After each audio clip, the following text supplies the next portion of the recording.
substitute locked the classroom door and said, "Put your phones in the box. No one is leaving until I get answers." She walked in 5 minutes after the bell, didn't apologize for being late, and wrote Mrs. Thornton on the board without saying a word. Then she locked the classroom door, put a cardboard box on the front table, and just stood there staring at us. "Phones," she said, tapping the box. "Every single one." We all looked at each other like this was a joke, but her face said it wasn't. One by one, we dropped our phones in, and she put the box behind her chair where nobody could grab it. Then she sat down and didn't say anything for at least 30 seconds. Just looked at each of us like she was memorizing our faces. "Who was in this classroom yesterday at 3 p.m.? Silence. School ends at 2:30. Nobody has any reason to be here an hour after that." A kid near the window said maybe she was thinking of a different room, and she shook her head slowly. "I'm not. Someone sitting here right now was in this exact classroom yesterday afternoon, and I can prove it." She pulled out a printed photo. The second she held it up, I heard someone whisper, "What the hell?" The photo showed this classroom completely destroyed. The whiteboard was covered in spray paint, slurs, and threats. The kind of stuff that gets you expelled and maybe arrested. Desks were overturned. Student projects that had been hanging on the walls were torn down and shredded. "This happened yesterday between 3 and 5 p.m., she said. "Security footage is useless because someone covered the cameras with tape. The janitor didn't find this until 6 a.m. She put the photo down. But here's what nobody counted on. Whoever did this took a selfie. You could feel the whole room tense up. She told us the photo got posted to a private Snapchat story. Someone screenshotted it. By last night, it had been forwarded through half a dozen group chats until it reached her. She didn't know who took the original picture, but she knew it was taken right here. Same whiteboard, same angle, same spray paint. One of us did this." Then the room turned on itself. Jasmine pointed at Stanley and said he was always sneaking around after school. Stanley said Jasmine got caught keying a teacher's car last year, so maybe she should shut up. Someone brought up how Destiny had failed Mrs. Salazar's class last semester. Marco said he saw 2 kids from this class near the back stairwell yesterday, but couldn't remember who. Suddenly everyone was accusing everyone. Old drama resurfaced. Grudges came out. Someone called Cody a racist, and he nearly threw a chair. The substitute just sat there watching. She had a notebook open and kept writing things down, her eyes moving from student to student. Every time someone made an accusation, she wrote something. She wasn't trying to calm anyone down. She was studying us. I probably wouldn't have noticed Garrett if he wasn't sitting right in front of me. He hadn't moved since this started, hadn't said anything. His hood was up, and his hands were jammed in his pockets, and he was staring at the corner of his desk like it held the answers to the universe. His leg was shaking so bad, I could feel it through the floor. His friend Eli leaned over and muttered, "Yo, you okay?" Nothing. Eli tried again. "Garrett, what's wrong with you?" Garrett's breathing got faster. Still didn't look up. The substitute's eyes drifted over to him. She stopped writing, just watched him for a long moment. Then she looked down at her notebook and circled something. Eli went pale. "Garrett," his voice was barely a whisper. "Yesterday at like 4 p.m., you texted me saying you were home playing Fortnite. But last night you told me you stayed after school for tutoring until 5. Garrett wouldn't look at him. So which one was the lie? Every single person turned to look at Garrett. The substitute stood up and walked toward him. The photo was taken right there. She pointed at the whiteboard. Spray paint still wet, and on the hands of whoever took it. She stopped next to his desk. They were wearing a gray hoodie with a white logo. "Want to tell me why you're wearing the exact same hoodie today?" Garrett's hand moved to cover the logo on his chest, but it was too late. "I didn't. It's not." His voice cracked. "Please. My name isn't Mrs. Thornton." She crouched down so she was eye level with him. "I'm Mrs. Salazar, and you destroyed 4 years of my work because you got a C on a project." She stood back up. "Administration told me there was nothing they could do. No footage, no witnesses. So I made my own investigation." She held up her phone. "I've been recording since I walked in. I have your friend confirming your alibi was a lie. I have you wearing the same clothes as the vandal. And now I have a room full of witnesses who watched you fall apart." Garrett was crying now. "I'm sorry. I didn't mean. I was just so angry." Mrs. Salazar unlocked the door. Principal Reeves was standing in the hallway with a police officer. "He's ready to talk now." Garrett got expelled, and his parents had to pay $11,000 in damages. The district issued Mrs. Salazar a public apology and gave her a budget to rebuild her classroom from scratch.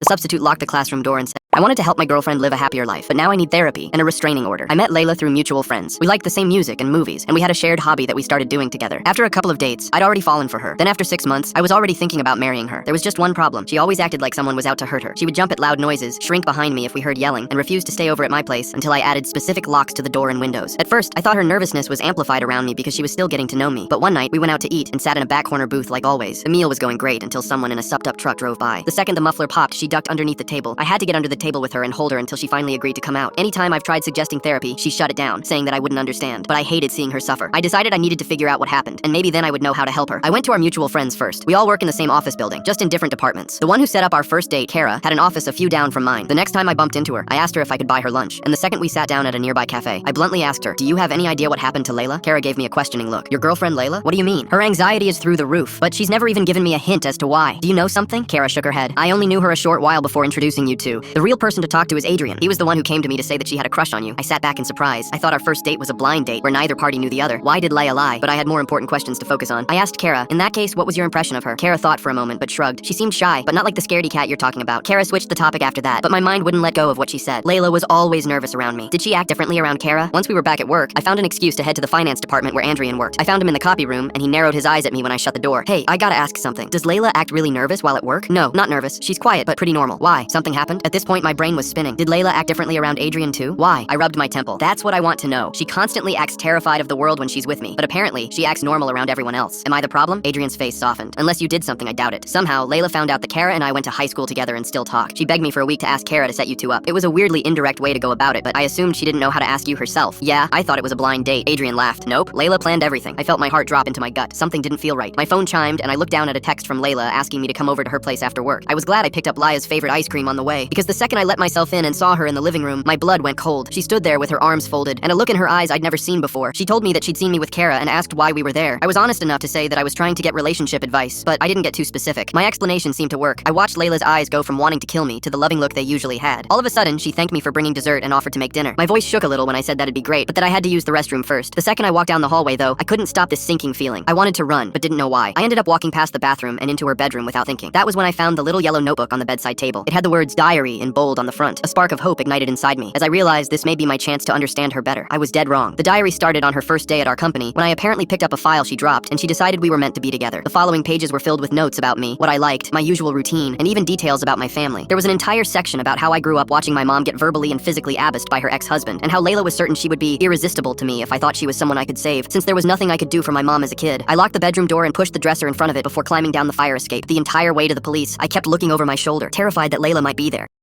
My son's science project triggered a school lockdown. He built a radio. My son Kenzo spent the summer teaching himself to build a working AM/FM radio from scratch for his 8th grade science fair. No kit, no instructions, just YouTube tutorials, a $30 soldering kit, and about 100 failed attempts in our garage. He soldered every circuit himself, tested it for what felt like ages in the garage, and nearly cried when it finally picked up a signal. I dropped him off at school early that morning feeling like the proudest dad in the world. The call came at 10:47 a.m. I remember because I looked at the clock when my phone buzzed and thought it was too early for the science fair to be over. But it wasn't the school calling to tell me Kenzo won. It was the front office, and the woman's voice was shaking. "There's been an incident. Your son brought a device to school and we've had to evacuate. We need you here immediately." I broke about 6 traffic laws getting there, and when I turned onto the street, I couldn't even get close. Cop cars blocking every entrance, fire trucks, an ambulance, yellow tape stretched across the parking lot like someone had died. I parked on someone's lawn and ran toward the school until an officer grabbed my arm and told me I couldn't go any further. "My son is in there. That's why you can't go in, sir. The building is in lockdown." "Because of what?" "A student brought a suspicious device. We're treating it as a potential threat. It's a radio. He built it for the science fair." The officer looked at me like I'd just told him the sky was green. He said they couldn't take chances. That protocol was protocol, and that I needed to wait behind the line like everyone else. So I waited. I waited while parents around me panicked. I waited while the news helicopter got lower. I waited while a bomb squad van rolled past me and parked right in front of the gym doors. An hour passed, then 2, then 3. I called Kenzo's phone so many times it went straight to voicemail. I called the office and got a busy signal. I texted him, "I'm outside, everything will be okay," even though I had no idea if that was true. A mom next to me was on the phone with a lawyer. Another dad was screaming at a firefighter. I just stood there, watching men in blast suits walk in and out of my son's school. When they finally let parents inside, a cop escorted me directly to the principal's office. Dr. Barrera was behind her desk looking like she'd rehearsed this moment. Kenzo was in a plastic chair against the wall, hunched over, arms wrapped around himself like he was trying to disappear. His eyes were red and puffy. He didn't look up when I walked in. Dr. Barrera started talking before I could even get to my son. She explained that a security guard had observed Kenzo setting up an unidentified device with exposed wiring and an antenna, and had followed protocol by alerting administration. She said the device was emitting a signal that could not be identified, and that given the current climate, they had no choice but to treat it as a credible threat. I asked if anyone had asked Kenzo what it was. She said there wasn't time. They had to prioritize student safety. I asked where the project was now. She paused, then said the bomb squad had neutralized it. I didn't know what that meant until Kenzo finally spoke. "They broke it, Dad. They smashed it with a robot and then cut it apart. They didn't even turn it on." 2 months of work gone, because nobody asked a single question. And then Dr. Barrera folded her hands and said we needed to discuss Kenzo's role in the disruption. She said he had failed to properly notify the school about his project, and that disciplinary action might be necessary. I asked her if she was joking. She said she was not. My son was facing suspension for building a radio. Before Dr. Barrera could say another word, the office door opened and a man in bomb squad gear walked in. He was holding something in his hand, a piece of circuit board with wires hanging off it, what was left of Kenzo's radio. "Sergeant Delgado," he said, "not to us, but to Dr. Barrera. And I need you to explain to me why my team just spent 4 hours responding to a science fair project." Dr. Barrera straightened up. "The device had exposed wiring and was emitting an unidentified—" "It's a radio." Delgado's voice was flat. "An AM/FM receiver. The kind kids build for science fairs. The unidentified signal was 98.7 FM. It was tuned to the pop station. We destroyed this boy's project while it was playing Taylor Swift." He set the destroyed circuit board on her desk. "My daughter goes to this school. She spent 3 hours on a football field because nobody in this building thought to ask a 13-year-old what he built." He looked at me, then at Kenzo. "I'm filing a report with the district and the city. And if I hear one word about this kid facing disciplinary action, I'll make sure every news station that was circling this building today knows exactly what happened here." Dr. Barrera didn't say anything. She just stared at the burned-out piece of radio on her desk. The security guard got transferred to a different school. Kenzo rebuilt his radio from scratch and took first place at the regional science fair. And when the judges asked how he stayed motivated after what happened, he just shrugged and said, "I really wanted to finish what I started."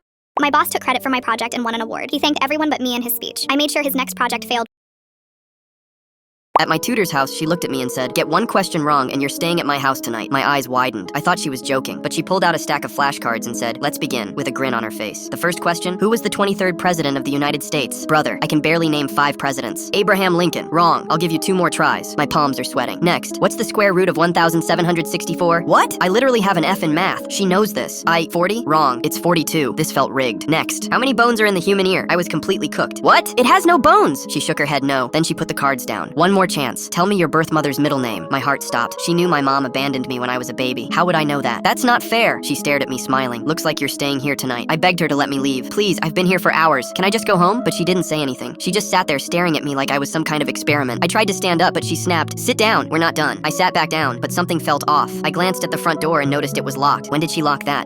Why is the door locked? She ignored me and pulled out her phone. I watched her text someone, and then she said, "They're on their way. He's ready." What? Who's on their way? Who are you texting? She didn't answer. A few minutes later, the doorbell rang. She got up and opened the door, and when I saw who it was, my stomach dropped. It was my stepmom. Wait, what are you doing here? But she didn't even look at me. She walked straight to the tutor and they hugged. And it wasn't a normal hug. My stepmom looked at her and said, "Nice work, babe." Babe? What is going on? Why did she call you babe? The tutor turned to me and smiled. "You really don't recognize me, do you?" I had no idea what she was talking about. "Recognize you? You're my tutor." She laughed. "I'm your mother." My heart stopped. What? No. My mom left when I was a baby. I don't even know what she looks like. Well, now you do. I couldn't breathe. This couldn't be real. I jumped up and ran for the door, but my stepmom grabbed me by the arm so hard I thought it would snap. "Let go of me!" But she wouldn't. I tried to scream, but my voice cracked. "Why are you doing this? What do you want from me?" My stepmom leaned in close and whispered, "Your dad asked the same thing right before we killed him." I froze. "What? Your daddy left everything to you in his will. But if you're gone, it all goes to her, and she's gonna share it with me." I couldn't believe it. "You're killing me for money?" "Sweetie, it's a lot of money." Bruh, I completely lost it. I bit her arm as hard as I could, and she screamed, letting go just long enough for me to break free. I sprinted down the hallway while they chased me. "Get back here!" I ducked into a room and locked the door. My hands were shaking so bad I could barely think. Then I remembered my old phone. I shoved it in my backpack this morning because my main phone died. I dug through my bag and found it. 12% battery. I dialed 911 and whispered, "Please help me. My stepmom and mom are trying to kill me," and shoved the phone under the bed. The door started shaking. "Open this door right now." I looked around and grabbed a lamp off the desk. The door flew open. My bio mom walked in behind her holding a knife. She glanced at the floor and saw my phone peeking out. "Shh." Her face went white. "He called 911. My bio mom's eyes went dark. "Then we need to finish this now." She walked toward me with the knife raised. I scooted back against the wall, but there was nowhere to go. "Please, please don't do this. I won't tell anyone, I swear." But she didn't care. She grabbed me by the collar and held the knife to my throat. Then I heard it. Knock, knock, knock. "Police! Open up!" My bio mom froze. I didn't hesitate. I grabbed the lamp and swung it straight into her face. Crash. Glass shattered everywhere. She screamed and dropped the knife. I booked it to the front door, and my stepmom grabbed my shirt, but I slipped out of it. I flung the door open. 2 officers were standing there with their hands on their guns. "Help me! They're trying to kill me!" I pointed behind me. "They killed my dad, too!" The officers rushed in. Within seconds, both of them were face down on the floor in handcuffs. As they shoved my stepmom into the cop car, I said, "Wrong answer, ho."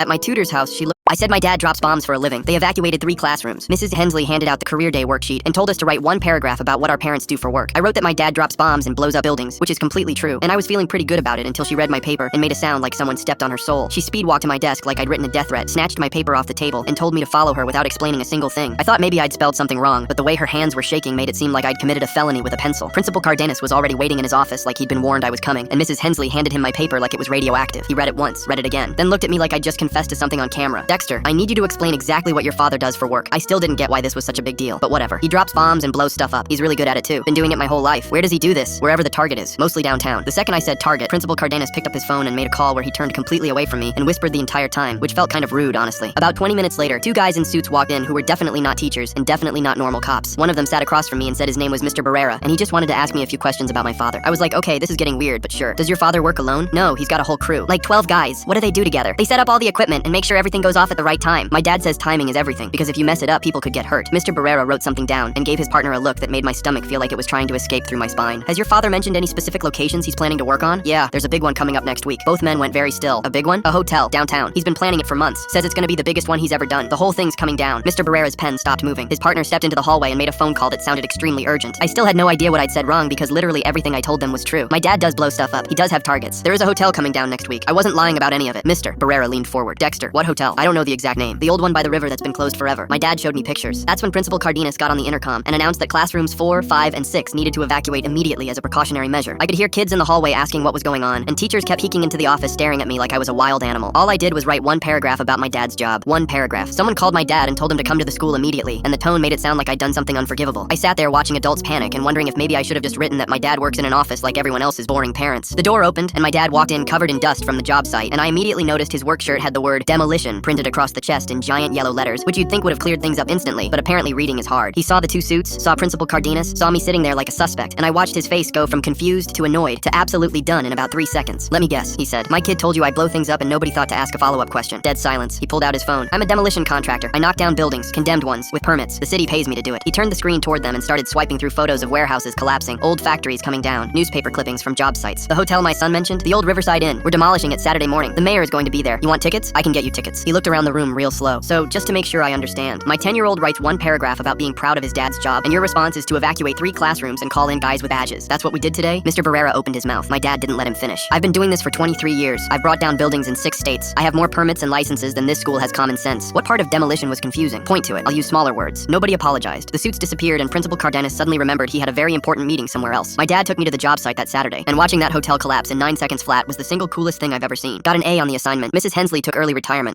I said my teacher stormed into class, slammed the door, and pointed directly at me. You think you're clever? I know exactly what you did. Mrs. Castellanos didn't even teach first period. So when she stormed through the door and pointed at me, I knew something was very wrong. You, she said, with me. I followed her to the principal's office like a man walking to his execution. The room was already crowded. Principal Okafor behind his desk, Vice Principal Lindqvist in the corner. A security guard I'd never seen before holding a laptop, and sitting in the chair next to the empty one clearly meant for me was my mom. She'd been crying. Mom, what are you doing here? They called me at work. Her voice cracked. They said you broke into the school last night. I didn't break in. We have footage, Principal Okafor said. He nodded at the security guard, who turned the laptop toward me. There I was, 11:42 p.m., walking through B hallway like I owned the place. So you weren't in the building last night? The principal asked. I took a breath. Okay, I was in the building, but I wasn't breaking in. I was returning Mrs. Castellanos' phone charger. My mom looked confused. Mrs. Castellanos looked furious. Why would you have my charger? I got it from the teacher's lounge. That's when things got worse. The teacher's lounge is off limits to students. I know. I was only there for a minute. Why were you in there at all? I was hiding. Principal Okafor pinched the bridge of his nose. Hiding from who? The security guard. He almost saw me. Almost saw you doing what? Coming out of the maintenance closet. My mom whispered, "Oh my God," under her breath. Vice Principal Lindqvist stopped writing and just stared at me. Mrs. Castellanos looked like she wanted to throw something. The principal took a very long breath. Why were you in the maintenance closet? I was getting a mop. Why did you need a mop at 11:42 at night? Because there was a mess. Where? I don't want to say. Where? Your office. The principal went very still. Excuse me? Something got into your office and knocked stuff over. The big plant by the window. Your lamp. A coffee mug. I was trying to clean it up before anyone noticed. The security guard muttered, "That explains the dirt," and everyone turned to look at him. He shrugged. There was potting soil all over the carpet this morning. I thought a window broke or something. Principal Okafor turned back to me. His voice was dangerously calm. What got into my office? I really think it's better if I just show you. No, you're going to tell me right now what destroyed my property, or I'm calling the police. He gestured at the security guard's laptop. We have you on camera in 6 different locations you weren't supposed to be. So whatever you're hiding, it better be good. It was a dog. The room went completely silent. Principal Okafor blinked. I'm sorry? A dog. I found a dog outside the school around 11. It was freezing. No collar, no tags. I couldn't just leave it there. Nobody moved. I brought it inside to keep it warm while I figured out what to do, but it got away from me. It ran into your office through the side door you always leave cracked. By the time I caught up, it had already destroyed everything. Mrs. Castellanos shook her head slowly. You expect us to believe a dog did all this? I can prove it. I stood up. It's in my locker. The whole group marched down the hallway. Me in front. Principal Okafor right behind me. My mom, Mrs. Castellanos, Vice Principal Lindqvist, and the security guard trailing like a very angry parade. We stopped at my locker. I spun the combination, took a breath, and opened it. A small, scruffy dog looked up at us from a nest made of my hoodie. It wagged its tail. For about 3 seconds, nobody spoke. Then Principal Okafor made a noise I'd never heard a grown man make. Something between a gasp and a laugh. He pulled out his phone and showed me the lock screen. A photo of a little girl hugging the exact same dog. That's Biscuit, he said, his voice cracking. My daughter's dog. He ran off 2 weeks ago during the fall festival. She's been devastated. We looked everywhere. He crouched down, and the dog immediately jumped into his arms, licking his face. You found Biscuit. Principal Okafor's daughter showed up after lunch. She was 7. She saw Biscuit and immediately burst into tears, hugging him like he'd returned from war. Then she looked at me and said, "You're a hero." I didn't know what to say, so I just nodded. On the way home, my mom finally spoke. You broke into a school, hid from security, destroyed the principal's office, and stole a granola bar from the vending machine. I was going to pay for that. You're grounded for a week.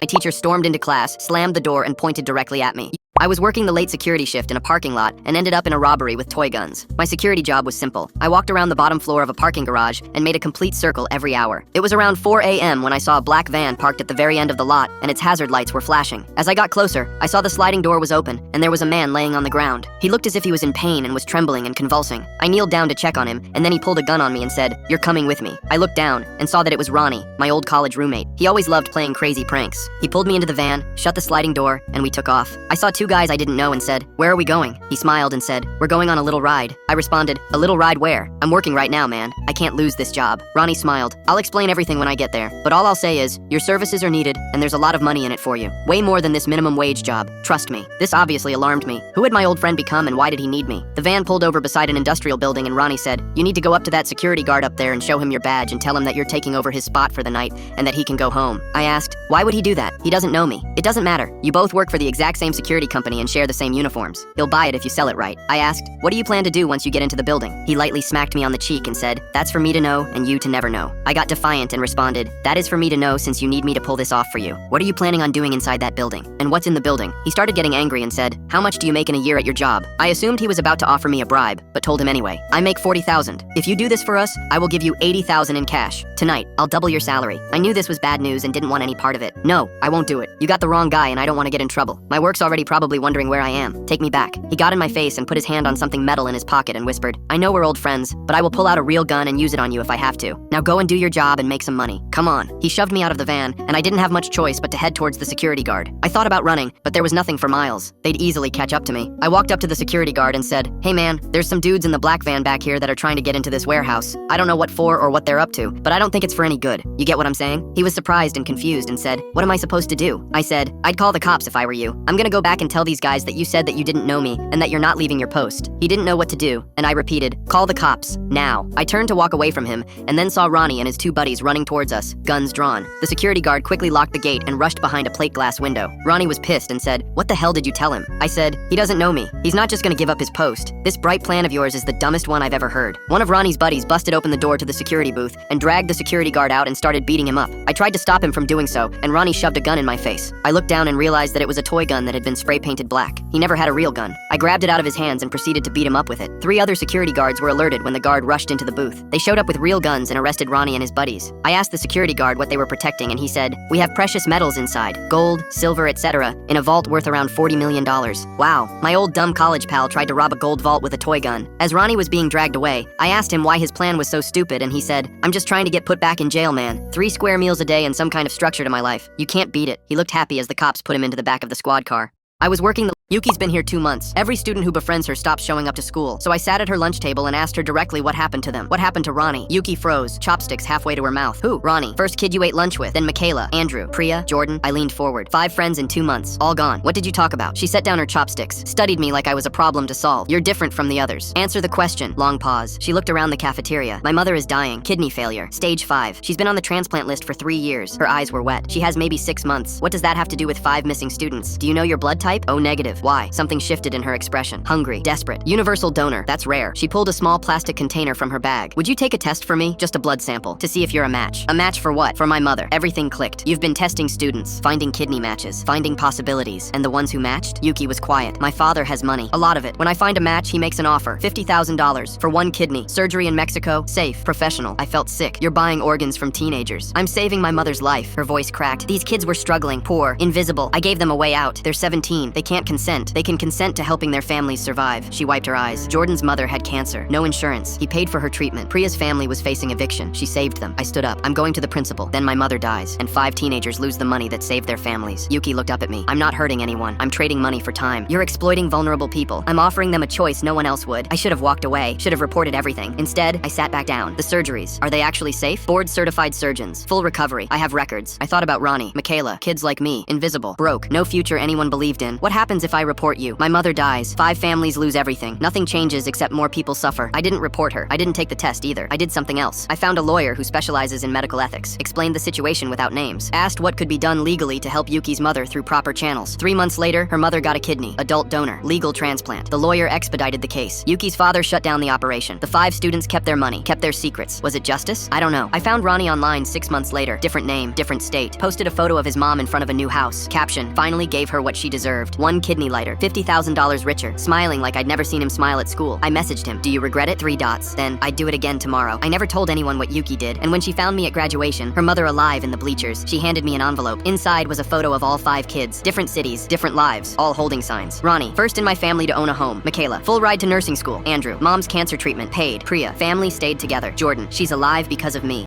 Yuki's been here. A stranger stole everything I had, and it turned into the best night of my life. My best friend had this bright idea to go night swimming. It'll be fun, he said. Nobody goes there after dark, he said. So there we were. Several guys splashing around in water cold enough to make a polar bear file a complaint when I heard laughter from shore. Female laughter. The kind that sounds cute until you realize it's directed at you. I squinted through the darkness and watched a group of girls descend on our clothes like seagulls on an abandoned sandwich. One grabbed my bag and took off running. My bag containing my phone, wallet, jacket, and most importantly, my dad's car keys. My dad loves that car more than most family members. My mom secretly let me borrow borrow it while he was traveling, and if those keys disappeared, I'd be choosing between moving to another country or faking my own death. I launched myself out of the water like a penguin being chased by an orca, sand sticking to every wet inch of me. The cold hit like I was being body slammed by Jack Frost himself. My friends scattered after the other girls, but I had eyes on one target, the girl with my bag. Running on sand is already humiliating when you're prepared. Running while soaking wet, freezing, wearing nothing but swim trunks at 11 at night is an Olympic event nobody asked for. However, I was finally gaining ground until I hit what remained of some kid's sandcastle and went down face first. I got a mouthful of gritty betrayal and briefly considered letting the ocean take me. It would be more forgiving than my dad. But then I thought about my mom's face when she'd ask where his keys went, and dying of embarrassment felt like the better option than disappointing her. I scrambled up, lungs burning, skin developing frostbite. She glanced back and laughed, which honestly felt unnecessary. We hit the road and I learned that running on pavement with wet sand as my only protection is basically advanced torture. Every pebble felt like stepping on a Lego designed by someone with a grudge. She veered into a playground and I followed, wheezing like I'd been smoking since the womb. She climbed this rope structure, the kind that looks like a giant spider web had a baby with a jungle gym, and perched at the top like some chaotic Disney princess. "Can't reach me up here," she called down, grinning. I stood there dripping wet and shivering, staring up at her. At least she'd stopped running. At least she seemed to be joking rather than actually stealing my stuff for real. "You know," I managed between chattering teeth, "most people just ask for a guy's number. The whole ocean heist thing is a bit dramatic." She raised an eyebrow. "Where's the fun in that?" I laughed. "The fun is in me not developing hypothermia." Her eyes trailed from my feet to my face. "You look fine." I felt myself turning red. Thank God some blood was finally flowing. I decided to be super smooth and tell her, "I look like a wet dog someone left outside during a blizzard." I gestured at my bag dangling from her arm. "If you come down, I'll buy you a drink." She pulled out my wallet and waved it at me. "Looks like I'm buying, actually." I weighed my options. I could climb up after her, but the structure looked questionable, and I didn't want to explain to a paramedic why I was found tangled in playground equipment at midnight with no pants. Her phone rang. She answered, and I heard her friend's voice on the other end. "Oh yeah?" she said into the phone. "He got you?" A pause. "Yeah, mine didn't quite get me yet, but..." She looked me up and down slowly, and somehow I started sweating. "I'm doing very fine on my own," she said. She hung up and descended the rope structure like she'd done it 1,000 times. Her feet hit the ground and she straightened up. "Gymnastics since I was 8, she said, clearly noticing my impressed expression. Then she stepped closer and smiled. "If it makes you feel better, I called dibs the moment I saw you, just so you know." I blinked. "Wait, what?" She handed over my bag. "Your best friend has been flirting with my best friend for like 2 weeks. He invited her to the beach tonight, but we were having a girls' night, so we decided to make it interesting. See if you guys would actually chase us." I immediately checked inside the bag. Keys still there. Phone still there. I wasn't going to die tonight after all. So this whole thing was planned? The chase part, yes. You eating sand? No. That was just a bonus. I should have been annoyed. I was still freezing. Still had sand in places sand should never be. But she was looking at me like I was the most amusing thing she'd encountered in weeks. "Well," I said, "the dibs thing does make me feel better." She grinned. "Good. 3 couples came out of that night, including me and her.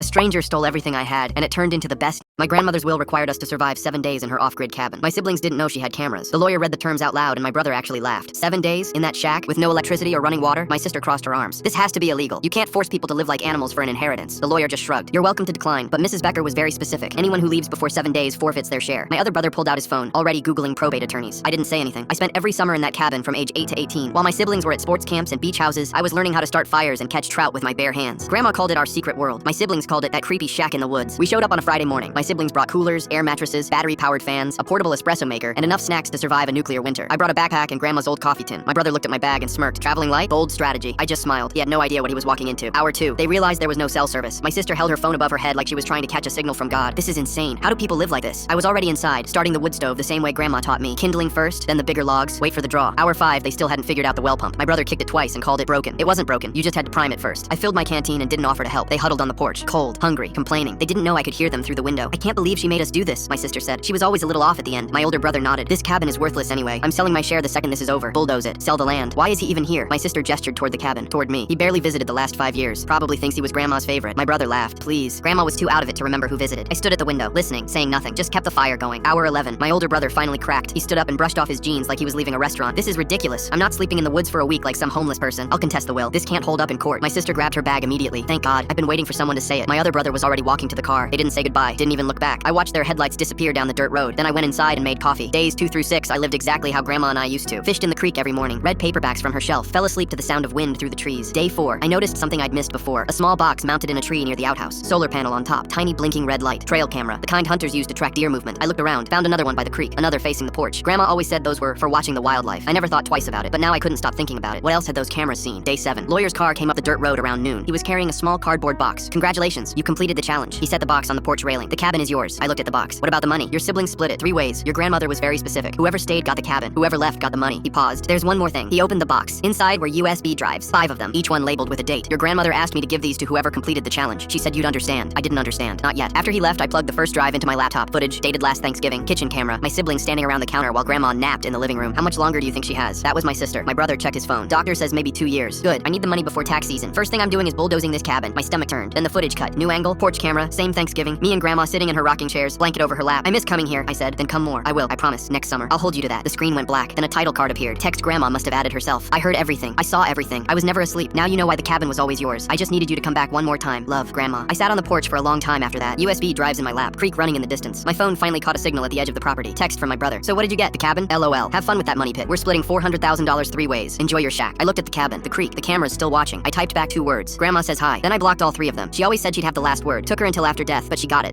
My grandmother's will required us to survive 7 days. Have you ever had a chance to be a hero? I was in class when I gained 25 pounds because my girlfriend piled her. The school counselor pulled me out of class because my Discord status said, I want to disappear. She didn't take me to her office. She took me to the conference room. I walked in and saw Principal Hines, Mrs. Merritt, and 2 police officers sitting around the table like I'd committed a felony. Have a seat, the principal said. Your mom is on the way. I sat down. Tissues, water bottles, a box of granola bars nobody was eating. The whole crisis set up. One of the officers leaned forward. Son, you're not in trouble. We just need to ask you some questions. I nodded, still completely lost. Mrs. Merritt pulled out her phone. A concerned student came to us this morning with a screenshot. She turned the screen toward me. My Discord status. 4 words. I want to disappear. She looked at me like I'd written a goodbye letter. We need to know if you're okay, if something's happening at home, if you're having thoughts of hurting yourself. I stared at her, then at the cops, then at the principal, all of them waiting for me to confess something terrible. Except I had no idea what they were talking about. When did you write this? Mrs. Merritt asked. I had to think about it. Maybe 3 days ago? I don't remember. What were you feeling when you wrote it? Frustrated. I was losing at a video game. The room went quiet. A video game, the first officer repeated. Yeah, I'd been stuck on the same part for like 2 weeks. I just meant I wanted to quit. Mrs. Merritt nodded slowly. Sometimes we express real pain through things that feel safe, like games. No, I was literally just annoyed at the game. Is everything okay at home? The second officer asked. Yes. Has anyone ever hurt you? No. You can tell us. That's why we're here. There's nothing to tell. I looked at Principal Hines. Can I show you? If I had my phone? Phones stay in lockers. But if you just looked it up? We're not here to look things up, the officer said. We're here because someone was worried about you. I stopped talking. It didn't matter what I said. They'd already decided something was wrong. A video game didn't fit their checklist, so they ignored it. We'll wait for your mother, Principal Hines said. 12 minutes of silence. 12 minutes of concerned looks and scribbled notes. Then the door opened. My mom walked in like she was expecting a body bag, face pale, eyes scanning the room, the cops, the principal, me. What happened? Principal Hines stood. Thank you for coming. We wanted to discuss a concerning message your son posted online. What message? Mrs. Merritt handed her the phone. My mom stared at the screen, then looked at me. The video game? Yeah. Her whole body changed. The panic drained out. Something else took over. She turned back to the table. Before you called the police. Before you pulled my son out of class. Before you called me at work and made me think something terrible had happened. She set the phone down. Did anyone ask him what the status meant? Silence. Did anyone ask what he was doing when he wrote it? Nothing. Did anyone take 30 seconds to look at the context before deciding my son was suicidal? Principal Hines opened his mouth, closed it. My mom pointed at the screenshot. You see that? Right there? It says playing and the name of the game. It's in the screenshot, the one you've been staring at all morning. Mrs. Merritt looked down at her phone. Her face went red. You had the context the whole time, my mom said. You just didn't bother to read it. She picked up her purse. My son isn't in crisis. He lost at a video game and complained about it like every other teenager on the planet. We're done here. Nobody stopped us from leaving. The ride home was quiet for about 2 minutes. Then my mom started laughing. 2 cops, she said. They called 2 cops because you're bad at video games. I'm not bad. The game is hard. Uh-huh. She was still laughing when we pulled into the driveway. I went up to my room, sat down at my desk, turned on my PC. The game was still open. Same boss. Same spot I'd been stuck on for 2 weeks. I picked up my controller. Died in 30 seconds. I looked at my Discord, thought about changing my status. Then I remembered what happened last time. I left it blank.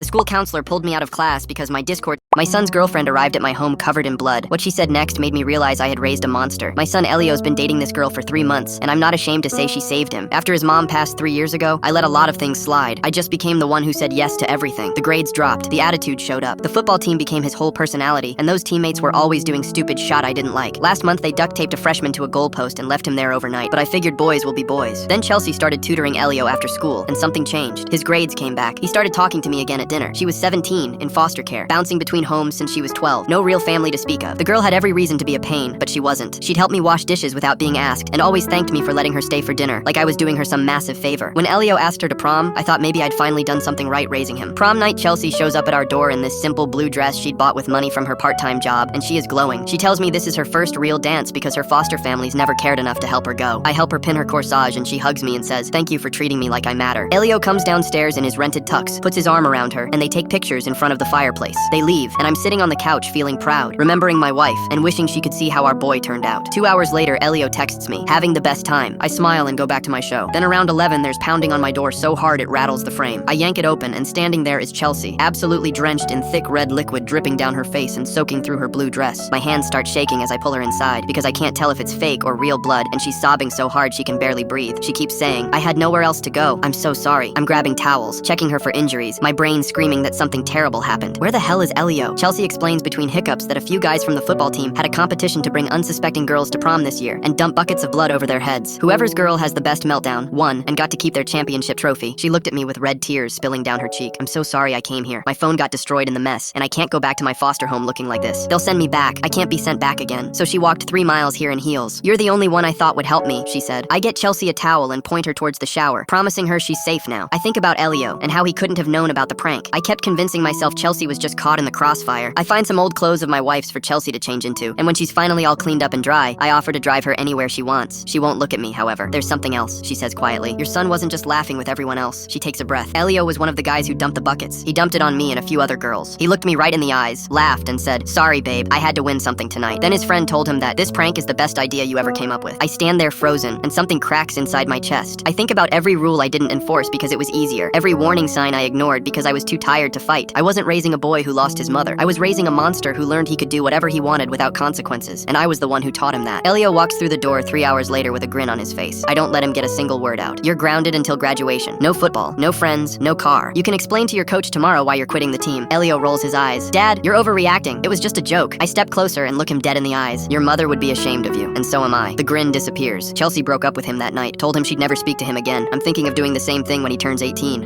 My son's girlfriend arrived at my home covered in blood. What she said next made me realize I had raised a monster. My son Elio's been dating this girl for 3 months. I broke my leg hiking alone, and the woman who found me wouldn't let me call for help. Where's my phone? I asked. The woman in the rocking chair smiled. My brother lied about us having a sister who died, and I still can't believe the reason why. My brother Connor invited his girlfriend to our mom's birthday dinner. Our mom was over the moon because she had been asking for months to be able to meet her, and so she was asking her question after question. Mom asked Connor's girlfriend if she had siblings, and she answered that she had a brother. Mom smiled. Oh, I bet your mom loved that, having one of each. I love both of my boys, but I did always want a girl. Connor's girlfriend's face twisted as if she just watched someone kick a puppy. Mom asked what was wrong, but Connor answered for her. Mom, that's kind of a messed up thing to say. Mom looked at me for an explanation, but I shrugged. Connor then turned to me. Wait, do you not know about Alice? Who? Connor turned back to our mom, slamming his fist on the table. You know what? I see what's happening. You're trying to erase her existence, but I'm not going to forget about her. Connor stood up from the table, grabbed his girlfriend's hand, and marched both of them out of the house. Mom and I sat at the table with our jaws hanging open. She then asked me, who on earth is Alice? I held up my hands in defense. I'm as confused as you. Mom then bit her thumbnail in worry. You don't think this has anything to do with his accident, do you? About 6 months ago, Connor's car was hit from behind, causing him to drive down into a ditch. He suffered a bad concussion and whiplash, among other things. I shook my head. I don't think hallucinating people is a symptom of a concussion. I might know where he's going, though. I stood up to leave, and I glanced over to the kitchen where Mom's birthday cake sat waiting. I awkwardly start to apologize, but Mom quickly waves it off. No, a birthday for me is an excuse to see my boys and have a nice dinner. Go after your brother and figure out what's going on. Thankfully, my hunch was right, and I found my brother's car outside his favorite coffee shop. He and his girlfriend were sitting in a booth near the back, and the second he looked up and saw me, Connor smiled and waved me over. Something didn't feel right with how calm he was acting after his outburst, but I sat down across from them anyway. After asking if they were okay, I cut to the chase. Connor, who's Alice? Connor's eyes get serious again as he leans toward me. Alice was my twin sister. She died, and Mom wants to cover it up. 100 questions were swirling in my head, but I did my best not to freak out. I asked him, do you mean like in the womb? Connor shook his head. No, Alice was about 5 or 6 when she passed. I was stunned and didn't know what to say. The main problem with what my brother was saying was that I was the older sibling. I was 4 when Connor was born, and I can still remember seeing him in the hospital when he was born. Maybe our mom would be able to hide a baby sister who didn't make it from me. But how could she have kept a little sister secret for years? I slowly nodded, then asked carefully, where was our sister before she died? We grew up in a small house, so shouldn't I have noticed her? She lived at Aunt Gail's house. That's why Mom would go there so often. Sure, it certainly wasn't because our aunt had mobility issues, and our mom would clean for her every once in a while. I glanced over at his girlfriend, who looked pale. I couldn't tell if she believed him or not. I then asked Connor, if Mom kept everything hidden so well, how did you find out? Because I was sick, and I went with Mom one time she went to visit Alice. Mom was distracted talking with Aunt Gail, and I met Alice outside. All at once, the pieces clicked in my head. Oh, you mean that girl who lived next to Aunt Gail? You two ended up in the same kindergarten class, right? Connor looked at me like I had 3 heads. I don't know who you're talking about. And Mom never let Alice go to school. I take a deep breath and rub the back of my head. Right, look, it's Mom's birthday. Could we set whatever's happening on the back burner and go back to her place? I would, but I'm not driving all the way to Kentucky. And with that, his girlfriend and I locked eyes. The poor woman was shaking when she put a hand on Connor's shoulder. Sweetie, your mom's not in Kentucky. We were just at her house. Connor studies her face for a minute, but shakes his head. No, she moved there about a year ago. I clear my throat. Aunt Gail moved there a year ago. My brother argued, but I turned to his girlfriend. Could I ask you to take his car back to his place and then Uber home? I'll Venmo you the cost. She quickly agreed and gave me her number to keep her updated. She kissed Connor's cheek. I'll see you soon, okay? Where are you going? Nowhere. But I think your brother is going to take you to see a doctor. For the next couple of months, I took my brother from appointment to appointment from multiple doctors. Eventually, he was diagnosed with schizophrenia. He's been receiving the help he needs and is getting better at discerning real memories from fake ones. However, he still mentions Alice from time to time. My brother lied about us having a sister who died, and I still can't believe. On a first date at Gloria's house, she said to me, if you knew who was in my closet, you would be as excited as I am. I smiled to cover up my panic and asked her, who's in your closet? She smiled, sipped on her wine, and said, first, let's get one thing straight. You don't get to question me or know anything about me unless I want you to know. Got it? This was crazy. I met Gloria on Tinder. She was normal. Now she's not. I asked, is there really a person in your closet? She glared at me and responded, yes, but you'll be given the appropriate information when the time is right. That made me really nervous because I started to feel like this was personal. I said, okay, can you at least tell me why I would be excited if I knew who was in your closet? Which is a super weird thing to say, by the way. She snapped, you don't get to tell me what's weird and what's not, asshole. You're not in charge. I am, I asked. In charge of what? She grinned. Of your life. Everything you say from this moment on will directly affect the rest of your life. Now I was totally confused. She continued, I want you to tell me a little story about the time you got a DUI. I felt a chill rush up my spine. How did she know about that? I have no idea what you're talking about. She laughed and said, yeah, okay, let me recount it for you. You were going about 90 down a residential street. You were hammered from being at your best friend Mike's birthday party. I cut her off. How did you know that? She ignored me. You turned a corner, spun out, lost control of your car, and slammed into a pedestrian. Does any of that ring a bell? I became defensive. Who are you? She leaned in and whispered, I'm your worst effing nightmare that's already come true. I squirmed. I did get a DUI 7 years ago, but I don't remember ever hitting any pedestrian. She pulled out a picture of a teenage girl. Recognize her? I didn't. That's the person that was killed that night. She was my daughter. None of this made any sense. The cops told me that I had hit someone, but she survived with minor injuries. She hurled her wine glass, shattered it across the wall. Bullshit. She was killed instantly by your drunkenness. I explained. They told me she was fine. Why would they lie to me about that? She looked at me as if I was an idiot. Your dad's a lawyer, and he paid the cops off to stay quiet. I know because my dad was one of those cops that took one of his bribes. I wanted to weep, feeling awful for this woman. I swear, if I would have known, I would have done the time myself and come clean and been honest. I am so sorry. She snapped. You aren't even close to being sorry. What does that mean? She snickered and said, you'll be sorry when you see who I have in the closet. Let's see if you can take a guess. My mind was racing. I was horrified beyond belief. I don't know. She slammed her fist into the table. Think long and hard. Who do I have in the closet? Clue number 1, it's obviously someone you know. I honestly had no idea who she might know that we would have in common. It wouldn't be any of my guy friends. Is it an old girlfriend that she would have some connection to? My whole family is spread out all over, and she wouldn't have any information on them. I pleaded with her and said, I honestly don't know. I'm so sorry about your daughter. Nothing I say can make that right, but please just tell me who you have in the closet. She took her time, enjoying seeing me in agony. Clue number 2, this person is from a different generation than you. Oh my god. Was it my dad? He's been in assisted living, and if her father's an ex-cop, he might know where he is. Is it my father? She said, no, I wish. He was too hard to get a hold of, but it ended up being way better than your father. I was dying to know and could barely contain myself. Just tell me who it is. She still took her time. Clue number 3, the final one. It's a girl with pigtails. My heart froze. It's my 14-year-old daughter. She swung open the closet door and I saw my daughter tied up and terrified. I untied her and Gloria said, I just wanted you to know that I could ruin your life at any moment I choose. I called the cops. By the time they arrived, she had fled. I put out a restraining order on Gloria and still wait, to this day, for her to show up again.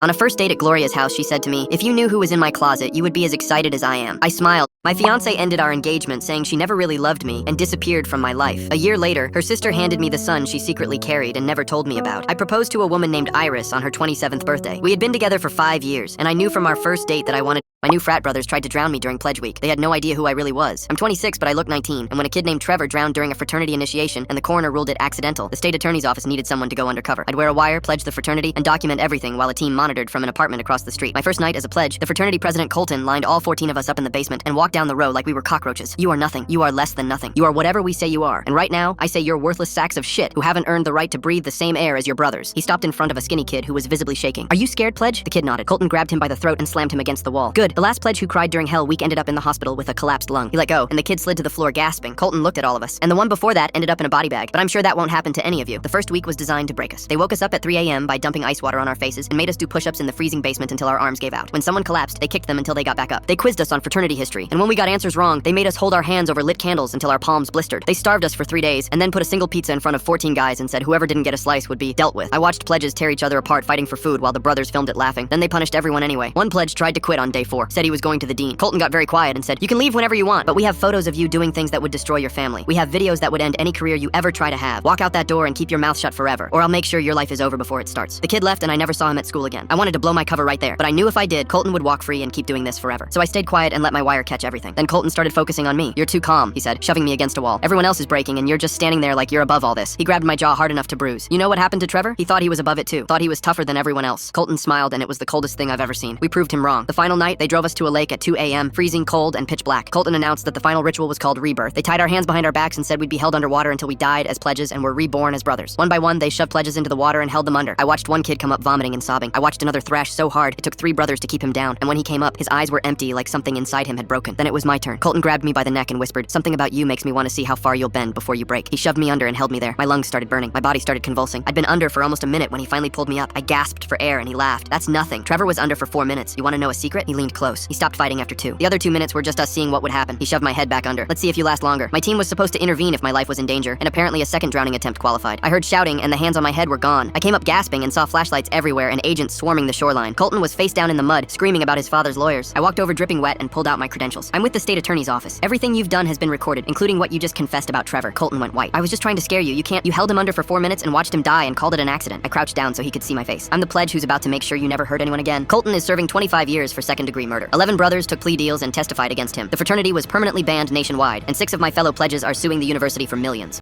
My new frat brothers tried to drown me during pledge week. They had no idea who I really was. I'm 26, but I look 19, and when a kid named Trevor drowned during a fraternity initiation, when I opened my son's TikTok live, he had dumbbells zip-tied to his ankles and said, "Coach Bowden told us this is how Navy SEALs train," before jumping into the deep end. I was on my lunch break at work when I saw the notification pop up, and the second I clicked on it, my whole body went cold. My 11-year-old son, Martin, was sitting cross-legged at the bottom of the community center pool, cheeks puffed out like a blowfish, with what looked like 5-pound weights strapped to each ankle with plastic zip ties. There were at least a dozen kids from his swim team gathered around the edge of the pool, and I could see the timer in the corner of the screen already at 50 seconds. Comments were flooding in saying, "Beat the record," and "You got this, Martin," and I immediately called the community center, but nobody picked up because practice had ended 2 hours ago. I called Coach Bowden and it went straight to voicemail, and when I looked back at the screen, I realized there was no lifeguard, no adults anywhere, just a bunch of 5th graders cheering my son on while he sat at the bottom of an 8-foot pool with weights he couldn't remove. I grabbed my keys and sprinted to my car. The community center was 5 minutes away, and I was going double the speed limit with my phone propped against the dashboard so I could watch the live while I drove. The timer hit 1 minute 15, and the kids started chanting his name while Martin gave a thumbs up to the camera, and I called 911 and tried to explain that my son was drowning himself for a TikTok challenge, but the dispatcher kept asking me to slow down and repeat the address. 1 minute 45, and I could see Martin's face starting to strain, his body doing these little involuntary twitches, but the kids just cheered louder because they thought he was putting on a show. "Come on, Martin, you're almost at the record," one of them screamed, and the comments were going insane with fire emojis and legend and don't give up. I blew through a red light and nearly sideswiped a pickup truck. 2 minutes 15, and Martin's movements were getting jerky and uncoordinated, his eyes wide open now and clearly panicked, and I watched him reach down toward the zip ties, but his fingers were clumsy and useless from the oxygen deprivation. He couldn't get them off. He was trying to kick toward the surface, but the weights were too heavy, and he just kept sinking back down, and the other kids had finally gone quiet because something was obviously wrong. The comments started changing from legend to "Is he okay?" to "Someone help him," and I watched one of the boys jump into the pool and swim down to Martin, but when he tried to pull him up, he couldn't lift the extra weight and came back up gasping and crying. 2 minutes 30, and I screeched into the parking lot to find the pool area locked with a chain and padlock because the facility was technically closed after hours. I could hear the kids screaming through the fence, and I could see them through the gaps, some of them on their phones probably calling their parents, others just standing there frozen and sobbing. I looked at my phone and Martin had stopped moving completely, his arms floating limp at his sides, his eyes half open and staring at nothing while 800 strangers watched my son die on a live stream. I climbed that fence so fast I tore my palms open on the chain link, dove into the pool fully clothed, and had to drag my son's limp body plus 10 pounds of dead weight all the way up from 8 feet under. I barely made it to the surface before my lungs gave out, and I was doing CPR on the pool deck when the ambulance finally arrived. Martin survived, but the doctors told me the oxygen deprivation caused permanent brain damage because I was 45 seconds too late. I drove straight to Coach Bowden's apartment, and when he opened the door, I shoved him against the wall and screamed in his face about what his stupid story did to my son. He just shrugged and said, "I told him whoever could hold their breath the longest would get a spot on the team. I didn't think any of them would actually try it with weights." I told him my son had permanent brain damage and would never be the same again, and Coach Bowden looked me dead in the eyes and said, "Well, maybe you should have taught him not to believe everything adults tell him." I dragged him to the apartment complex pool and held his head underwater until he stopped moving, just to see how long he could hold his breath.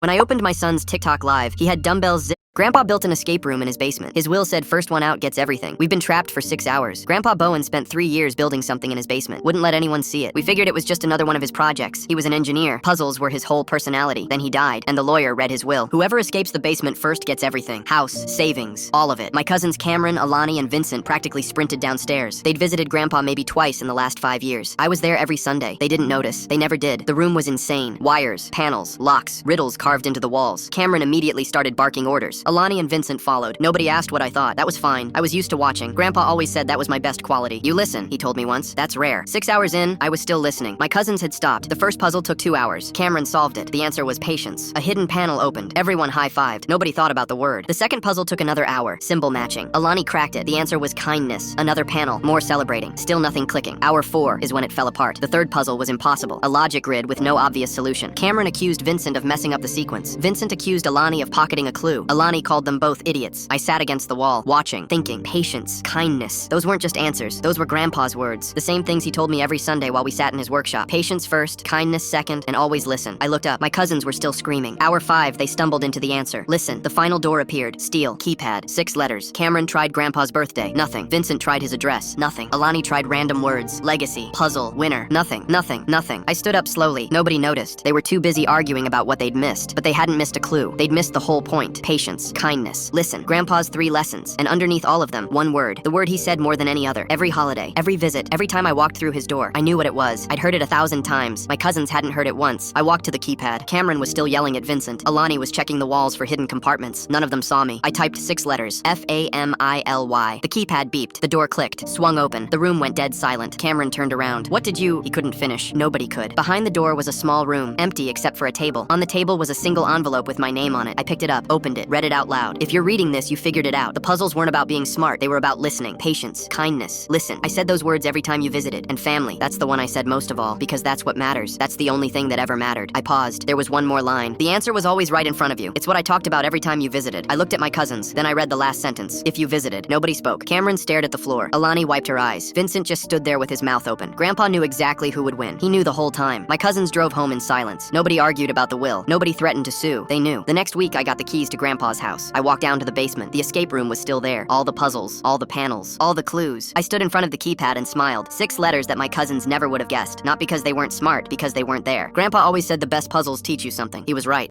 Grandpa built an escape room. They ranked us by face. We ranked them by character. Only one of those lists made people cry. It started on a Monday. Someone airdropped a list to half the school during lunch. Official hotness rankings. All junior boys. Every guy in our grade ranked from 1 to 87. Photos included. I was 74. My boy Chris was 81. Our friend Muhammad was 86. The list had comments next to the low ranks. Would never. Not even if he was the last guy on earth. Literal jump scare. By 5th period, everyone had seen it. The girls who made it were sitting in the courtyard laughing, watching guys check their phones and react like it was entertainment. The principal called it unfortunate but not punishable. No suspensions, no detentions, not even a warning. The girls walked around school like celebrities. Muhammad stopped showing up. 3 days, then 4. When he finally came back, he wouldn't make eye contact with anyone. Chris started wearing headphones everywhere, even in class, just to avoid conversations. A freshman ranked 87 had a panic attack in the bathroom. His mom pulled him out of school the next day. And the girls? They started teasing guys about their rankings out loud. Hey, 74, can you move? You're blocking my view of number 12. They thought they were untouchable. That's when I started planning. I told Chris and Muhammad the idea. Rank every girl in school, but not by looks, by how they treat people. Chris laughed. They'd lose their minds. Muhammad just nodded. I'm in. We spent 2 weeks collecting stories, anonymous submissions, screenshots of texts, first-hand accounts of bullying, every rumor they spread, every person they humiliated. We ranked all 93 girls in our grade by character, kindness, honesty, how they made people feel. Then we printed 400 copies. And the morning of the Friday assembly, we got there early and put one on every single seat. The assembly started at 9. By 9:02, people were reading. By 9:05, the room was buzzing. Our list wasn't mean, it was honest. Number 1, Priya. She sat alone at lunch most days, didn't have a lot of friends, but she'd stayed after school to help a janitor clean up after someone trashed the bathroom. She'd given her bus pass to a kid who lost his. She'd reported a guy who was harassing girls in the DMs when nobody else would. Number 2 was a girl who ran a free tutoring group. Number 3 was someone who defended a special needs kid when people were making fun of him. The popular girls weren't in the top 20, weren't in the top 50. Brittany, the ringleader, was ranked 88. Her description: made a list that caused a student to leave school, laughed about it the next day. Ashley was 91, called a guy literal jump scare to his face, joked about another guy's dead dad. The auditorium went quiet when the popular girls found their names. Brittany shot up out of her seat. Are you kidding me? This is the same thing we did. I stood up too. No, it's not. You ranked people by something they can't control. We ranked you by choices you made. She didn't have a response. The principal tried to shut it down, but it was too late. By lunch, the list was everywhere. Brittany spent the rest of the day getting dirty looks in the hallway. Ashley went home early, and Priya, who had no idea any of this was happening, got a standing ovation when she walked into the cafeteria. Someone had to explain to her why. We got suspended, a week each. Brittany and Ashley got nothing, but it didn't matter. When we came back, the popular girls weren't laughing anymore. Muhammad was talking again. Chris stopped hiding, and Priya became the most talked about girl in school, not for how she looked, for who she was. She sat with us at lunch the next week. First friends she'd made all year. Turns out character does matter. Just took a list to prove it. They ranked us. The lunch lady said, after today, they'll shut this school down for good. She didn't know I saw her swap the containers. I was walking past the cafeteria when I heard the crash. Metal on metal. Something heavy falling. I stopped, looked through the small window in the kitchen door. Mrs. Delgado, the head lunch lady. She'd been here longer than most of the teachers. Sweet woman. Always gave extra portions to the kids who looked hungry. She was pouring something from an industrial container into the soup pot. Not the normal container. A different one. Unmarked. Hidden behind the others. She was on the phone. Speaker on. Didn't know anyone could hear. It's done. The whole batch. A man's voice responded. How much did you use? Enough. The health inspector's son goes here. Once they find rat poison in the food, he'll have to shut the school down. Rat poison. I stopped breathing. And if he doesn't? The voice asked. He will. His kid gets sick. He panics. He calls in the state. Investigation. Closure. Exactly what we need. The district owes my company $2 million.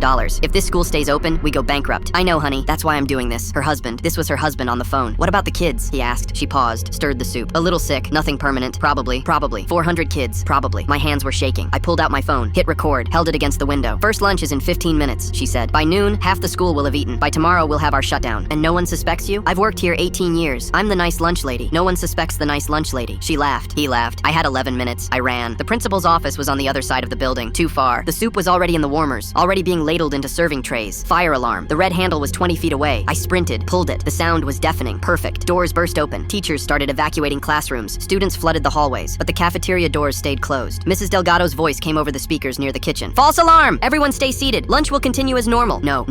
I pushed through the crowd. Against the flow. Everyone going out. Me going in. The cafeteria was half full. First lunch period. Kids sitting down. Trays in front of them. Some already lifting spoons. Stop! Don't eat the soup! Everyone stared at me. The soup is poisoned! Mrs. Delgado poisoned it! Silence. Then laughter. Yeah, right. Nice try. Mrs. Delgado? She's like a grandmother. Mrs. Delgado stepped out from the kitchen. Face calm. Concerned. The perfect mask. Sweetheart, are you okay? Do you need to see the nurse? I saw you. I heard you on the phone. I recorded everything. Her mask flickered. Just for a second. I don't know what you're talking about. You're clearly confused. Play it! Someone shouted. If you have a recording, play it. The PA system. The office was too far, but the drama room had speakers connected to the main system. For announcements. For plays. I ran again. Mrs. Delgado followed. Faster than a woman her age should move. Stop her! She's having a breakdown! Nobody stopped me. Nobody stopped her either. I made it to the drama room. Locked the door. She pounded on it. Open this door right now. I plugged my phone into the auxiliary cable. Hit play. Turned the volume to maximum. Her voice filled the school. The whole batch. How much did you use? Enough. Once they find rat poison in the food, he'll have to shut the school down. The pounding stopped. What about the kids? A little sick. Nothing permanent. Probably. Silence. Then chaos. I opened the door. Mrs. Delgado was gone. Running toward the parking lot. She made it 30 feet before 3 teachers tackled her. The police arrived in 4 minutes. The health department in 6. They tested the soup. Confirmed contamination. Enough to hospitalize hundreds. Maybe kill the smaller kids. The ones who always went back for seconds. Mrs. Delgado was arrested in the cafeteria. Crying. Pleading. I didn't want to hurt anyone. We were going to lose everything. The house. The business. Everything. Her husband was arrested at his office an hour later.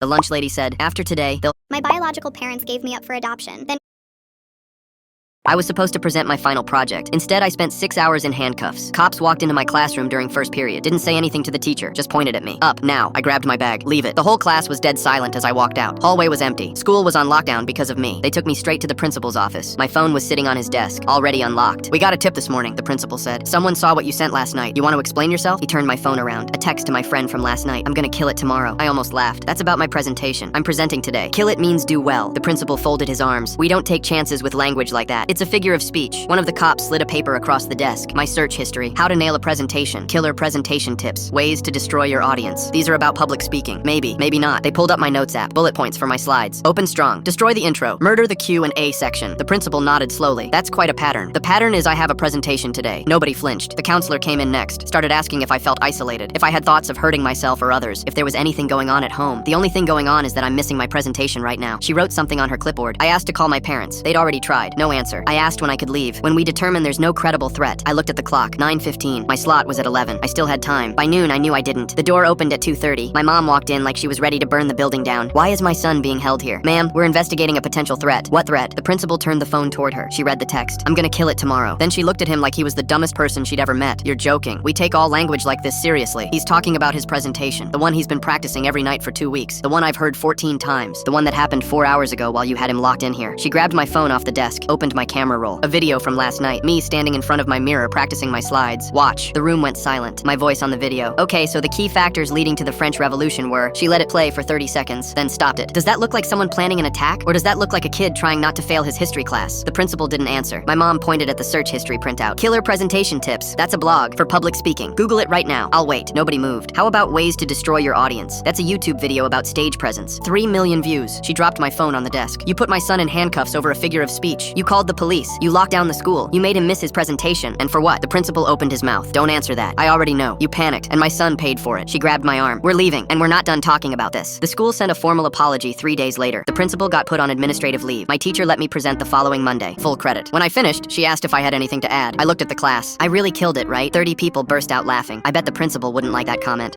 I was supposed. The nurse said, he won't remember anything when he wakes up. She didn't know the anesthesia didn't work. I felt the needle go in, counted backward from 10 like they told me. 10, 9, 8, 7. My eyes closed. My body went limp, but I didn't go under. I was still here, completely aware, completely paralyzed. It's called anesthesia awareness. 1 in 1,000 chance. You're conscious but can't move, can't speak, can't signal that anything is wrong. Your body is a prison and you're locked inside. I tried to scream, nothing. Tried to open my eyes, nothing. Tried to move a finger, a toe, anything, nothing. I could hear everything, feel everything. The cold air on my skin, the surgical drape being placed, the clatter of instruments on metal trays. He's out, Dr. Carpenter said. Let's begin. Routine appendectomy. Supposed to be 45 minutes, in and out, back to work by Monday. Then I heard the nurse. Did you talk to the wife? Yesterday. She's fully on board. Wife? Sasha was here? How much is the policy worth again? 2 million. Double for accidental death during a medical procedure. My heart stopped. Not literally. I could hear it on the monitor racing now, but everything inside me went cold. And our cut? The nurse asked. 60% each. That's $1.2 million, split between us. They were going to kill me, on this table, for insurance money, and Sasha was in on it. The family is rich anyway, the nurse said. They won't even miss him. Plus, she gets the house, the cars, everything. They laughed, actually laughed. I wanted to scream, to thrash, to tear myself off this table and run, but I couldn't move. Couldn't do anything but listen to them plan my murder. How do we do it? The nurse asked. Increase the anesthesia. His heart stops. We try to resuscitate. It doesn't work. Tragic complications. Happens all the time. And the records? I'll alter them. Showed signs of cardiac distress before surgery. Pre-existing condition we missed. Textbook cover-up. The monitor beeped faster. My heart was racing. They had to notice. He's stressed, the nurse said. Probably just dreaming. Increase the sedative. Keep him calm. No.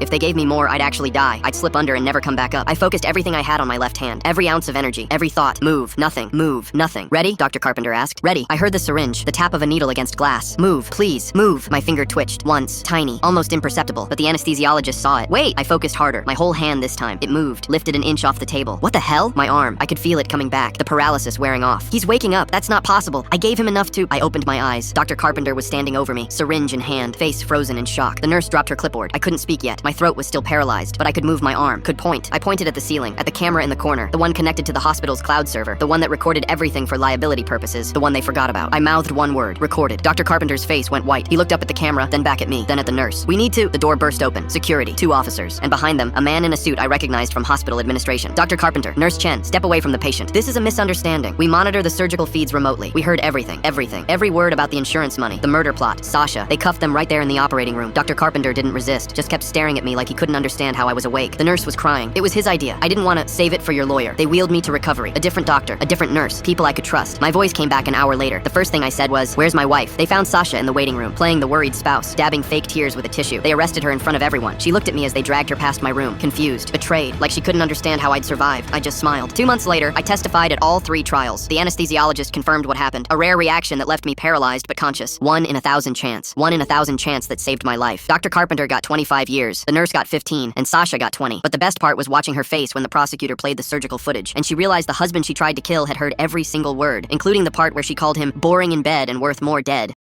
The vice principal wanted those kids expelled. I wanted to know why he was so sure they did it. Expelled, all 3 of them. End of discussion. Vice Principal Radek wasn't asking. He was telling. 3 seniors sat in his office looking like their lives were over. Maybe they were. Full rides to good schools. Gone if this stuck. Someone filled the pool with Jell-O over the weekend. Radek was convinced these 3 did it. "We have footage," he said. The footage showed 3 hoodies near the pool door. No faces, no proof. "We were at the game Friday night," one of them said. "We have ticket stubs. Anyone can buy a ticket stub online." He dismissed every piece of evidence that didn't fit his narrative, accepted anything that did. But I've never seen an administrator this desperate to punish someone. That's when I decided to look into it myself. First thing I did was watch the footage again. 3 hoodies. Red, black, gray. The gray one had something on the back, some kind of logo. I had a student clean up the image. Wrestling team mascot. I checked the roster. None of the 3 accused kids were on it. Brought this to Radek, so they borrowed a jacket. Next, I pulled the attendance records from the basketball game. All 3 scanned their tickets at 7:15 p.m. Pool footage was time-stamped 7:20. Game was 40 minutes away. Doesn't mean anything, Radek said. Timestamps can be wrong. Everything I found, he dismissed. Everything that fit his story, he clung to. So I stopped bringing evidence to him. Started building my own case. The wrestling team roster had one familiar name. Cooper Radek, VP's kid. I pulled Cooper's file. History of pranks. History of getting off easy. Then I checked the maintenance logs. Pool access had been requested the Friday before the prank. The request came from a staff account. I traced it back. Radek's login, his computer, his timestamp. I was still staring at the screen when I heard my classroom door open. Radek walked in, closed the door behind him. "I think you and I need to have a conversation. You need to stop digging," he said. "Why? Getting close to something? I'm trying to protect you. From what? From making enemies you can't afford." I turned my laptop toward him. The maintenance log, his name, his login, his request for pool access the Friday before the prank. "Explain this." He stared at the screen, didn't say anything. "Your son's on the wrestling team. One of the kids in the footage was wearing a wrestling jacket. The 3 students you're trying to expel were at a game 40 minutes away when that footage was taken." He sat down slowly, like all the air had gone out of him. "Cooper made a mistake. So you framed 3 innocent kids to cover for him? It's not that simple. There were other kids involved. Kids from families that matter. If Cooper gets named, those families will make sure he takes the fall for everything. I was trying to protect my son. By destroying 3 others, they would have been fine. A suspension. Maybe they lose a scholarship or 2, but they'd recover. That's not your decision." He looked at me. "What are you you going to do? I held up my phone. I've been recording since you walked in. Principal already has a copy. So do the 3 families. So does the superintendent. His face went gray. You have no idea what you've done. I saved 3 kids. That's what I've done. He stood up slowly, walked to the door, stopped with his hand on the handle. This isn't over. Yeah, it is. Radek was gone by Friday. Cooper got suspended. The rich kids' families tried to keep their names out of it, but the recording had already spread. All 3 accused students kept their scholarships. One of them emailed me a month later, said he'd just committed to Duke, said he almost lost everything because one man decided his son mattered more than the truth. Then he wrote something I'll never forget. You're the reason I still believe in teachers.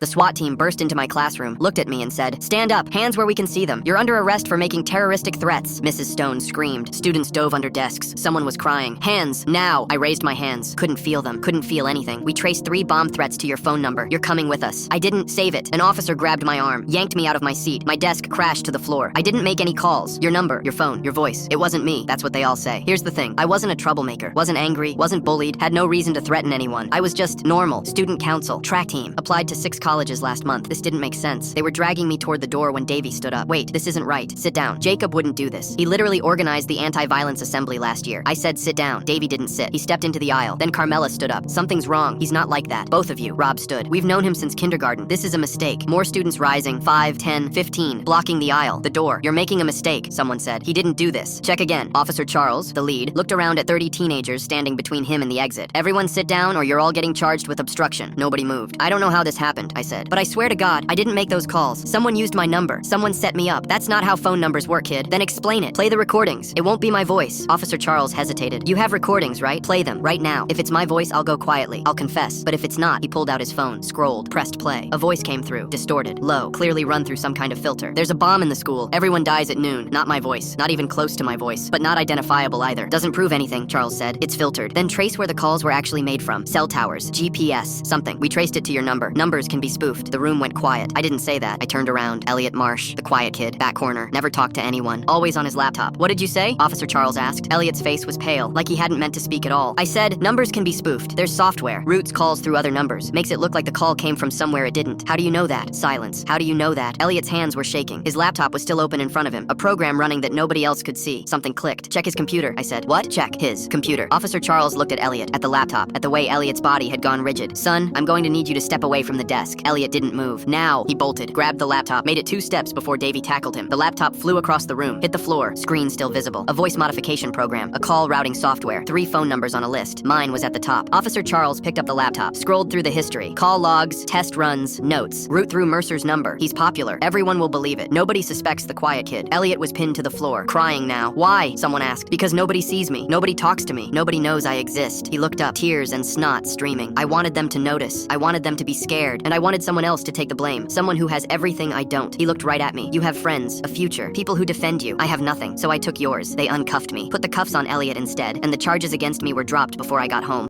The SWAT. I knew I was being set up the moment my professor called my name in the middle of my final. I was sitting in my calculus final when Professor Davies walked up to my desk. She didn't say anything, just stood there. The entire room went quiet. "Can you come with me?" she said. My mind was blank. I followed her into the hallway. "I need to see your phone," she said. "What? Why?" "Someone reported that you'd been looking at your lap during the exam." I pulled out my phone and handed it to her. She scrolled through it. My heart was pounding now because I knew she wouldn't find anything, but everyone in that room thought I was a cheater. "There's nothing here," she admitted. "But 3 students reported seeing you look down repeatedly." I was looking at my calculator. "It's on my lap because there's no desk space." She stared at me. "Come back to the room." We walked back in. Every single person was watching. She went to the front and I sat down. My hands were shaking. I couldn't even read the questions anymore. I tried to focus, but my mind kept racing. This exam was 40% of my grade. I needed an A to keep my scholarship. Without my scholarship, I couldn't afford next semester. I forced myself to work through the problems, but I kept making stupid mistakes because my hands wouldn't stop shaking. The clock hit 0. Everyone passed their tests forward. Professor Davies collected them without looking at me. "Can I speak to you?" I said as people filed out. "My office. 10 minutes." I waited in the hallway. My study group walked past. Angela, Will, and Drew. We'd been meeting twice a week all semester. Angela didn't look at me. Will smirked. Drew stared straight ahead. Something was very wrong. I walked to her office. She was on the phone. She gestured for me to sit. I heard her say, "Academic integrity and formal investigation," and my chest got tight. She hung up. "I reviewed the seating chart," she said. "The 3 students who reported you are all in your study group." She paused. "They requested to be moved away from you before this exam 2 weeks ago. 2 weeks ago, right after I scored higher than all of them on the midterm exam." "Why would they?" "This is a curved exam," she said. "If I invalidate your test, that's 1 less A in the pool." I felt cold. "What does invalidate mean?" "It means you get a 0. Your score doesn't count." "But I didn't cheat." "I believe you, but I have 3 written statements that say otherwise. I have to follow protocol. There will be a hearing with the dean." "When?" "Monday. That's 4 days from now." 4 days. I thought about my parents, my scholarship. What happens if the dean believes them? She looked at me for a long moment. "You could be expelled." I couldn't breathe. This can't be happening. She handed me a stack of papers. These are their statements. They all claim they saw you checking your phone. Very detailed, very consistent. I read them. Angela said she saw me look at my phone 4 times. Will said 5 times. Drew said he saw the screen light up. They even noted the same timestamps. This is too consistent, I said. They planned this. That's what I thought. She pulled out another paper. I checked the camera footage from the hallway. All 3 of them were huddled together in the common area for 15 minutes before the exam started. So they coordinated their story. Yes, but that doesn't prove they're lying. The dean will say they could have been discussing anything. My hands were shaking again. So what am I supposed to do? I'm trying to help you, she said quietly. But you need to understand how serious this is. 3 witnesses against your word. No physical evidence either way. These cases usually don't go well for the accused. I left her office and sat in my car. I couldn't go home. I sat there for an hour. Then I went back inside. Professor Davies was still in her office. Is there anything else? I asked. Any other cameras? Any way to prove I didn't do it? She shook her head. I'm sorry. The hallway cameras only cover the doors, not the classroom. I was about to leave when she stopped me. Wait, she opened her desk drawer and pulled out another paper. There was a cheating incident in the spring semester. The university approved new security measures. My heart was pounding. Cameras were installed in the classroom last week, she said. She turned her monitor toward me. There was footage of the entire exam, clear as day. Me looking at my calculator on my lap. My phone was face down on the corner of my desk the whole time, never touched, not once. I could see Angela 2 rows over. She was looking at me. Then she leaned forward and wrote something. Will did the same thing. They were watching me, building their case against me while I sat there doing nothing wrong. I'm forwarding this to the dean, Professor Davies said. All 3 of them will be meeting with academic integrity tomorrow. Filing a false accusation is expulsion level. The next day, I saw all 3 of them in the hallway outside the dean's office. Angela saw me first. Her face went white. We need to talk, she said. No, we don't. The dean's door opened. Professor Davies stepped out. She looked at them, then at me. Mr. Stevens, you can go. Your exam has been graded. You got a 98. Angela's mouth opened. Will stared at the floor. As for you 3, Professor Davies said, the dean is ready for you now. I watched them walk into that office. Best A I ever earned.